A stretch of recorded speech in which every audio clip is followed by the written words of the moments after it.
Et salut les amis, j'espère que je vous retrouve en forme. Alors aujourd'hui on va travailler du vocabulaire pour le solo et l'improvisation. On va travailler des plans blues dans le premier schéma de la gamme mineure pentatonique parce qu'il faut être capable d'avoir des phrases et des plans du vocabulaire dans tous les schémas de la gamme mineure pentatonique pour pouvoir les connecter entre eux et pour pouvoir jouer de manière horizontale ou transversale sur le manche. Donc c'est assez important d'avoir comme ça des plans et des phrases que vous pourrez, qui vous serviront si vous voulez d'ossature pour vos solos. Donc aujourd'hui on se concentre sur le premier schéma, on va regarder quelques plans, 2, 3, 4 plans, de toute façon on va les décortiquer vraiment. Ça fait partie des parcours thématiques sur le blues, sur les phrases, les league blues que je vous propose en téléchargement, vous avez le lien dans la description, et que j'ai sur le site guitaristique.com, et vous avez donc comme ça 15 phrases, 15 ligues décortiquées et à travailler sur chacun des schémas de la gamme mineure pentatonique. Alors vous avez aussi un pack, on en reparle tout à l'heure, mais pour l'instant on se met au boulot. Alors le premier plan que je vous propose, c'est un plan extrêmement classique, hyper facile à faire, mais enfin hyper facile, mais il y a déjà un petit peu de technique pour le faire sonner proprement. On va le décortiquer ensemble et on va le décortiquer aussi rythmiquement. Alors, on est sur le premier schéma de la gamme mineure pentatonique, je vous le rappelle, et je vous rappelle surtout les intervalles de ce schéma.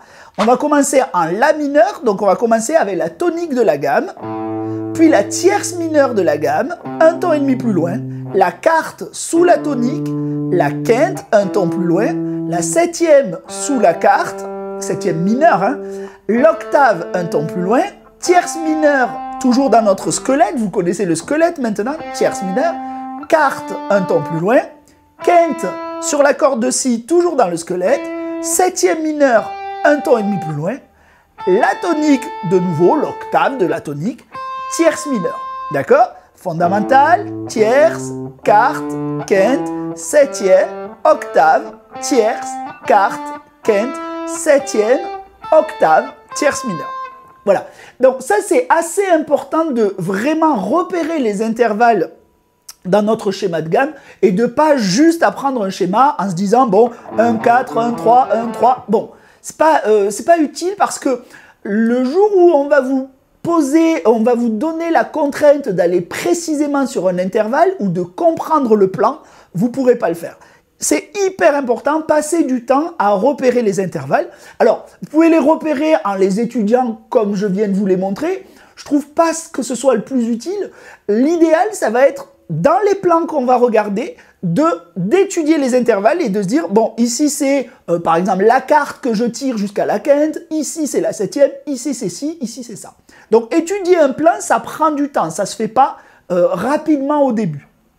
Donc, dans notre lick numéro 1, notre phrase numéro 1 que je vous affiche, vous allez commencer à jouer ici à la septième case de la corde de sol, qui est donc la quarte de notre schéma de gamme mineure. Cette carte, on va la bender, on va faire un bend, et notre objectif, c'est d'avoir un bend d'un ton. Donc, cette carte doit sonner comme cette quinte. Donc, quand je viens tirer ma carte, je dois obtenir le son de la quinte. D'accord? Donc, je vais faire un bend d'un ton. Ce bend, je vais l'enchaîner avec la quinte, donc dans le squelette de ma gamme mineure pentatonique. Vous savez que ce squelette, ce que j'appelle le squelette, c'est le barré de l'accord sur lequel on peut superposer la gamme. Si vous avez une gamme de La mineur pentatonique, l'accord auquel cette gamme pourrait faire référence, c'est un accord de La mineur. Donc si je le prends en barré, ce barré ici, c'est ce que moi je vais appeler le squelette ou la colonne vertébrale. D'accord? Donc, quand j'ai fait mon bend, je vais venir chercher ici la quinte, puis l'octave, une note après l'autre. D'accord? Ok. Et donc, quand j'enchaîne ce petit plan, je dois l'enchaîner en triolet. Alors, ça veut dire quoi, triolet? Triolet, ça veut dire que je vais avoir 3 subdivisions dans le temps. Donc, imaginez que je dise triolet, triolet, ça me donne 3 syllabes, 3 subdivisions dans le temps. Donc, je dois pouvoir placer dans chaque temps 3 subdivisions. trioler, trioler, trioler, trioler, trioler. Donc à chaque fois que je dis tri, je replace mon temps. Trioler, trioler, trioler, trioler. Donc quand je joue ce petit plat, je dois penser trioler. Trioler, trioler, trioler, trioler. D'accord? Vous voyez un petit peu l'idée. Donc dans mon premier temps, c'est comme ça que je dois l'enchaîner. Trioler. Alors sur la partition, vous voyez que les sens de médiator, j'ai mis bas, bas, haut. Ça, c'est pour ceux qui ne jouent qu'avec un médiator, qui jouent strictement au médiator. Mais moi, je vous conseille d'utiliser une technique qu'on appelle l'hybrid picking. Et l'hybrid picking, ça consiste à mélanger le médiator et les doigts qui sont en dessous.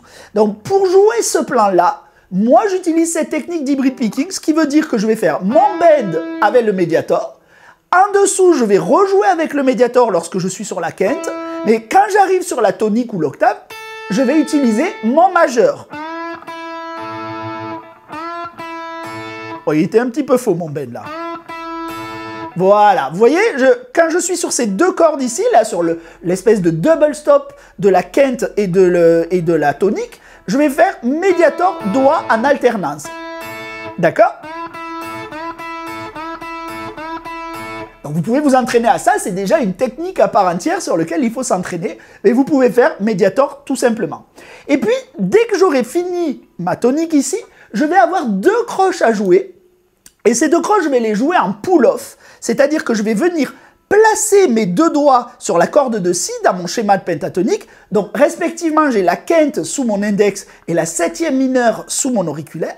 Et je vais faire un pull-off en croche. Donc, n'oubliez pas, on est ici dans un contexte de blues. Et dans le blues, les croches sont souvent pensées ternaires. Donc, on retarde un peu la croche. Donc, si je devais compter mes croches, 1 et 2 et 3 et 4 et pas 1 et 2 et 3 et 4. Donc ma croche, je la joue au fond du temps si vous voulez. Donc ce qui va me donner... D'accord? Pas... D'accord? Donc ce qui va me donner, en enchaînant mon plan...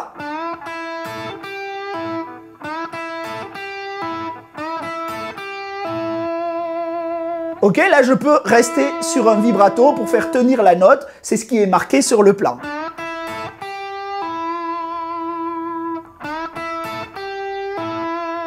Donc là je traîne vraiment volontairement sur ma septième avant de faire mon pull-off pour que vous entendiez bien cette impression de jouer au fond du temps. Voilà le plan. Alors ce plan-là, c'est un plan qui va être extrêmement utile. Il y a énormément de plans qui vont commencer par celui-ci, par exemple. Ça pourrait être ça. Ça pourrait être ça. Donc, je commence par quelque chose, par ce plan-là, et puis derrière, je peux broder ou je peux placer un deuxième plan. Donc, ce plan-là, je vous conseille de le travailler. Il est très, très, très utile. Ok, donc on n'est pas obligé de rester sur la quinte. On peut enchaîner. Allez, on en regarde un deuxième si vous voulez bien. J'espère que celui-ci vous a plu, il est extrêmement utile. Alors, je vais les prendre dans le désordre, je vais passer sur des plus simples, plus compliqués. Allez, pour illustrer, donc on va faire celui-ci. Alors, celui-ci, il peut paraître très impressionnant, il peut paraître déjà beaucoup plus véloce et beaucoup plus technique, parce qu'il y a beaucoup plus de notes. En réalité, il n'est que sur une mesure, comme vous le voyez, je vous l'affiche ici. Et ce qui est très sympa avec ce plan, c'est qu'il va commencer comme le premier qu'on vient de voir. Donc déjà, on a la moitié de la mesure qui n'est rien d'autre qu'une répétition du plan d'avant. Donc je recommence mon bend avec mon triolet, en triolet, là avec mon power chord, quinte, octave. Je reviens ici faire mon pull-off jusqu'à ma quinte. Et puis là derrière, pour finir mon deuxième triolet sur le deuxième temps, je vais venir terminer sur cette note, la note Si, là, septième case de la corde de Mi, qui est donc la neuvième de la gamme pentatonique. Alors dans la gamme pentatonique, il n'y a pas de neuvième, mais dans mon accord de La mineur, je pourrait sous-entendre une neuvième finalement. Donc là, l'idée, ça va être de penser comme si c'était un accord de La mineur 9 ou de La 9. Si l'accompagnement, c'est un La majeur, un La 7, hein, l'accord du blues, un La 7, quand je viens chercher cette note, je viens enrichir cet accord, l'harmonie, d'une neuvième. Donc là, l'idée, c'est ça, c'est de faire un pull-off et de venir terminer sur cette fameuse neuvième. Ok? Vous avez compris l'idée. Donc, c'est le même plan, mais au lieu de finir en vibrato, je viens finir sur la neuvième. Donc déjà, je vais apporter une sacrée petite couleur à mon accord. Et puis derrière, je vais avoir donc une double croche qui va venir... En fait, c'est très simple, c'est une petite appoggiature. Donc vous connaissez certainement cette idée de faire un hammer suivi d'un pull-off. Voilà, ben là, je vais le faire sur ma seconde mineure. D'accord? Neuvième bémol. Je vais venir apporter une tension, mais quelque chose de rapide et surtout qui va venir casser un petit peu le débit rythmique. On va venir accélérer un petit peu pour faire un effet qui va venir donner un contraste rythmique. D'accord? Donc on va venir faire ce petit effet ici entre la tonique et la neuvième bémol. Ok? Et terminer encore une fois sur la septième. Là encore une fois, on va penser un triolet. Triolet, triolet. Alors ici, c'est pas vraiment un triolet puisque la première croche de triolet est une double croche. D'accord, bon, vous avez compris l'idée. Donc l'effet de toute façon, c'est celui-ci. Donc si j'enchaîne avec les deux premiers temps,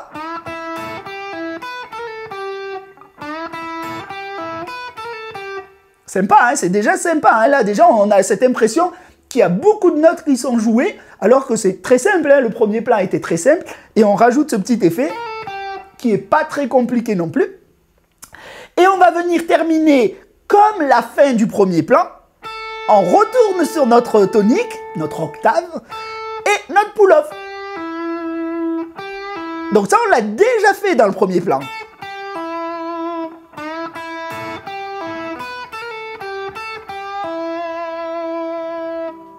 C'est bon, vous avez compris l'idée? J'espère que je vais pas trop vite et que je détaille suffisamment.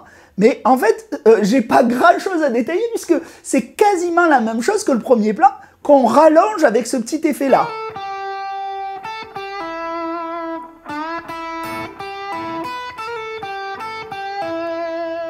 Donc pas mal du tout, hein, ce plan. C'est un plan qui va quand même remplir un petit peu à un moment donné votre solo et qui va donner cette impression de vélocité, de remplissage et puis de sophistication avec cette neuvième et cette neuvième bémol. Donc on a quand même quelque chose d'assez riche musicalement. Donc j'espère que ce plan vous plaît bien. N'hésitez pas à vraiment passer du temps dessus parce que, bon, on va pas se mentir, il peut être quand même assez impressionnant quand quelqu'un ne sait pas ce que vous faites du tout. Donc très très très intéressant. Comme je vous ai dit, prenez le temps de décortiquer ce que vous faites. Hein. Quand je fais mon bend, je vais jusqu'à la quinte. Je viens chercher la quinte qui est en dessous, la tonique. Essayez de vraiment chercher tous les intervalles de ce que vous jouez. C'est ce qui vous permettra de retenir. Vous pourrez vous raccrocher à l'histoire que vous êtes racontée quand vous avez cherché les intervalles des plans que vous jouez. Donc très très important de faire ça. On s'en regarde un autre, pas de problème. Donc comme je vous le disais, ces plans-là sont issus de ma formation sur les lick blues. Je vous rappelle qu'il y a un pack bundle sur le site qui permet d'avoir les 5 schémas, donc 15 positions dans les 5 schémas de la gamme mineure pentatonique. Tout y est marqué avec des tablatures, avec tout ce que... comme d'habitude. Vous êtes habitué avec ça. Vous avez aussi l'audio que j'ai enregistré à un tempo lent et à un tempo plus rapide sur les playbacks. Et vous avez 3 playbacks pour travailler tous ces plans. Donc, moi, je vous conseille, quand vous travaillez tous ces plans, si vous prenez le pack de 5, alors vous pouvez prendre les packs à l'unité, hein, vous pouvez prendre la formation uniquement sur la première position qui vaut 9,90, vous pouvez prendre celle sur la deuxième, celle sur la troisième, vous pouvez faire ça petit à petit et vous avez le bundle qui est à 39,90 au lieu de 50 €, quoi. Donc c'est soit vous prenez tout, de toute façon je ferai des vidéos sur chacune des positions, soit vous prenez tout, soit vous les prenez à l'unité. Moi je vous conseille de bosser. Si vous êtes très habitué à bosser des plans et à les décortiquer comme ça, bon, ben, vous pouvez aller assez vite. Maintenant, si vous n'êtes pas très coutumier du fait, bossez un plan, pourquoi pas un plan par semaine. N'allez pas trop vite, n'essayez pas d'aller trop vite, de bosser tous les plans et de les oublier aussitôt. Donc un plan par semaine ou un plan tous les 2 jours ou un plan tous les jours selon ce que vous êtes capable de faire. Et puis mettez-le rapidement en pratique. Par exemple, vous mettez un petit playback avec un seul accord. Bon là j'ai une loupe je crois. Voilà, là j'ai un seul accord, hein, un accord de La7 quoi, on va dire ça. Et je vais bosser mon plan. Ok, le premier, celui qu'on a fait en premier.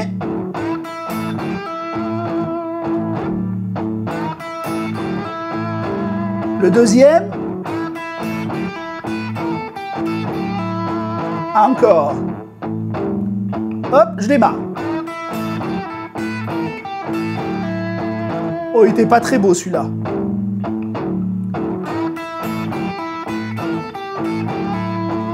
Voilà, comme ça. Et puis, vous pouvez essayer de bosser ça à différents tempos. Vous n'êtes pas obligé de respecter à la lettre le débit rythmique de la tablature. Il y a un moment donné, vous pouvez vous approprier le plan. Et si vous estimez qu'à un moment, ça doit aller un peu plus vite parce que votre oreille vous guide, vous l'impose, allez-y. Si vous estimez que vous devez ralentir un passage, allez-y. À partir du moment où rythmiquement, vous vous sentez bien sur l'accompagnement. Donc, avec le coup, vous avez des playbacks, des backing tracks à 3 tempos différents.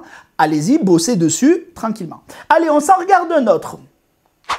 Je cherche, j'essaye de pas tous les prendre dans le même style. Alors là, vous en avez un qui est un peu dans un esprit peut-être Stevie Ray Vaughan. Donc, on va commencer à travailler avec ce qu'on appelle les double stops. Les double stops, c'est quand vous allez jouer 2 notes en même temps sur 2 cordes adjacentes en fait. Donc, soit vous pouvez gratter au médiator vos 2 cordes avec le médiator, soit vous pouvez encore une fois travailler avec l'hybrid picking, c'est-à-dire le doigt plus le médiator. Moi, c'est ce que je fais. Ok, là, je vais venir chercher la tierce mineure sur ma penta de la mineure, et puis en dessous, la quinte. Donc, hop, je vais attraper ces 2 notes en même temps. Puis ensuite, avec mon annulaire, je vais venir jouer un ton plus loin les 2 notes. Ce qui veut dire que la tierce va devenir une quarte et la quinte va devenir une sixte. Donc là, on va commencer à enrichir un petit peu en apportant des couleurs dans notre blues. Là, on va avoir une couleur de 11e et une couleur de 13e. C'est pas trop le problème, hein, c'est pas vraiment les intervalles qui sont importants, ça va être plutôt le son que ça va procurer. Et je vais venir le faire en hammer. Alors, j'ai des croches ici où je vais venir jouer des, on va dire des appoggiatures en hammer. Donc, vous voyez l'idée, c'est vraiment... celle-ci me sert juste de note d'approche, la 5e case me sert de note d'approche pour aller chercher ma 7e case. Voilà. Par contre, je dois bien m'assurer d'avoir la même attaque sur la corde de sol et sur la corde de si. Il faut que j'ai le même son, il ne faut pas que j'ai une plus faible que l'autre. Donc vous pouvez faire au médiator aussi, hein. Moi, je préfère au doigt parce que, enfin, au doigt, en hybrid picking, parce que ça me permet de m'assurer que ma corde aiguë, je viens suffisamment la chercher. Au médiator, on a tendance à avoir la première corde qui est toujours un peu plus puissante que la deuxième. Bon, là, j'ai pas ça. Sur le deuxième temps, on va avoir de nouveau 2 doubles croches. Et donc, on va faire encore une fois un hammer pull-off. Hammer. Et je frotte un peu pour faire mon pull-off et garder la sonorité en une seule attaque. Ok? Donc, Voilà, ce n'est que ça. Mais vous voyez que je n'utilise que 2 doigts et 2 cases, quoi. Hein. On va dire, je change pas beaucoup de plan. Hein. Voilà, uniquement ça. Derrière, je viens terminer ce fameux triolet ici sur mon octave.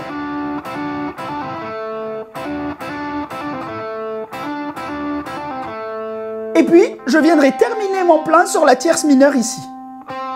Alors, sur cette tierce mineure, soit je m'arrête et je la laisse sonner comme ça, soit je viens avec un petit vibrato, soit je viens avec un léger bend. Vous voyez, je viens tordre un peu ma tierce mineure pour l'amener quelque part vers la tierce majeure. Alors, ça peut être un quart de ton, ça peut être un demi-ton. On n'est pas obligé d'aller jusqu'à la tierce majeure, pardon. On peut juste majoriser la note. Et essayer de faire un bend un peu expressif, pas... c'est pas vraiment ça. Vous voyez, hop, de manière un peu exponentielle, comme ça, en parabole. Vous voyez l'idée? Je commence très lentement et puis à la fin de mon bend, j'accélère un peu. Voilà. Sympa, hein? Ok, alors on pourrait par exemple imaginer une question-réponse entre 2 personnages dans notre solo de blues. On pourrait avoir une dame et un homme qui discutent ensemble. La dame jouerait plutôt des phrases un peu plus aiguës. On va imaginer que la tessiture d'une voix de dame est plus aiguë. Et l'homme aurait une voix un petit peu plus grave et il se répondrait. Donc la dame parlerait et ferait le deuxième plan qu'on a vu. Et l'homme répondrait... Voilà, on pourrait imaginer ça. Vous savez, quand vous construisez un solo, une improvisation, ce qui pourrait être intéressant, c'est de se rapprocher de ce qu'un auditeur lambda pourrait comprendre. Et un auditeur lambda ne comprend pas forcément ce que vous faites dans la musique. Par contre, il va comprendre cette idée de discours entre 2 personnages. Donc, on pourrait jouer sur plein de contrastes. On pourrait jouer sur les volumes. Il y a quelqu'un qui parle plus fort et l'autre plus faiblement. Il y a quelqu'un qui parle de manière plus longue et l'autre qui dirait juste, je sais pas, lâche-moi. D'accord? Ça pourrait être juste deux mots, quoi. Il pourrait y avoir quelqu'un qui parle très rapidement et l'autre qui parle très lentement. Enfin, il peut y avoir plein d'idées comme ça. C'est juste des idées. Là, l'idée, c'est plutôt une voix de femme et une voix d'homme. Pourquoi pas? Ça pourrait être ça.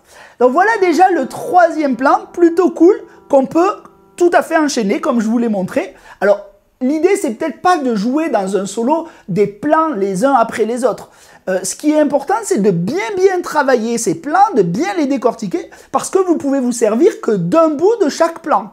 Donc là, par exemple, vous pouvez commencer votre premier plan, et puis derrière, vous faites juste le début du 3e, et un autre bout que vous allez broder. Ça pourrait être ça. Donc l'idée, c'est vraiment de se servir des morceaux de plans pour créer vos propres plans. Mais pour ça, il faut déjà avoir un petit peu de vocabulaire et travailler les plans tels quels pour plus tard avoir cette présence d'esprit, cette intuition de mélanger. En fait, vous aurez du vocabulaire qui passera dans votre tête. Je vous rappelle que la musique est avant tout dans votre tête. Elle n'est pas dans votre instrument. L'instrument, c'est un bout de bois mort. Et si vous ne faites que mélanger des notes, il ne sortira pas de musique. La musique doit d'abord venir dans votre tête. Mais pour ça, il faut la remplir de musique. Vous ne pouvez pas, et donc travailler des plans, ça vous aidera à la remplir de musique dans le style que vous voulez jouer. Donc très important. Allez, on s'en fait un petit dernier si vous voulez bien. Allez, le petit dernier, ben celui-là, voilà.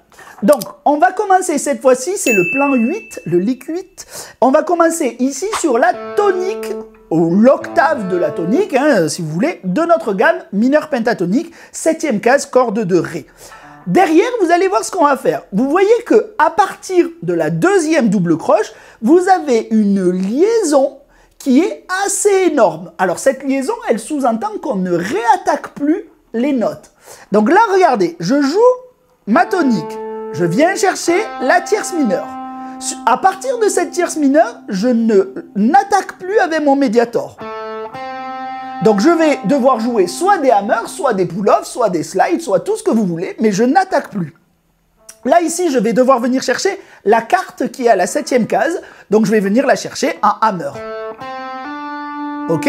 Derrière, j'ai un slide qui va jusqu'à la ken bémol, c'est-à-dire un demi-ton plus loin, 8e case. Ok? Ensuite, le retour de nouveau jusqu'à la carte. Encore une fois, je n'attaque pas, donc ce qui veut dire que je vais devoir reglisser sans réattaquer. Donc là, je vous conseille de ne pas relâcher la pression de votre doigt sur la corde. Hein, je veux dire, quand vous avez appuyé, il faut que vous partiez et reveniez sans relâcher la pression, malgré l'épaisseur de la frette, malgré tout ça.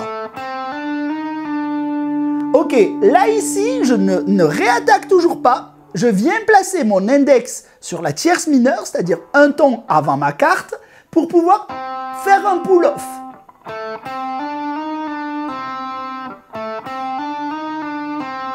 Vous voyez que je ne réattaque pas, hein, à partir de la tierce, je n'ai pas réattaqué. Ok, et puis derrière, là, je vais réattaquer, hop, sur ma tonique.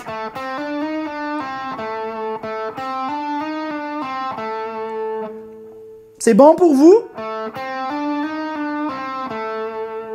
Voilà, alors ce plan-là, ici, il est marqué uniquement en double croche. Ça fonctionne très bien comme ça. Vous pouvez aussi accélérer un petit peu le slide.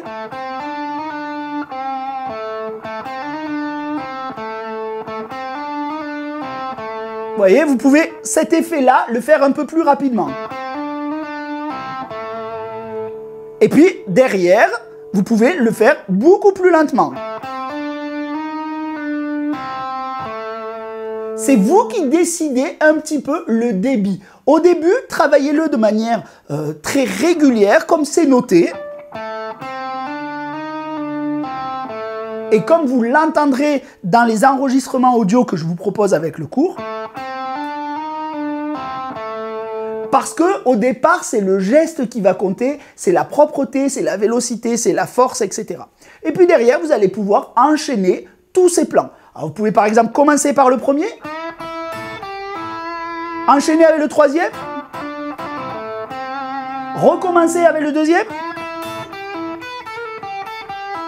et puis finir par celui-ci. Vous voyez, là, j'ai enchaîné les 4 plans que nous avons vus là dans cette vidéo, que j'ai essayé de vous décortiquer un petit peu dans cette vidéo, et je les enchaîne comme ça. Alors, si je devais faire un solo de blues, je les enchaînerais pas comme ça.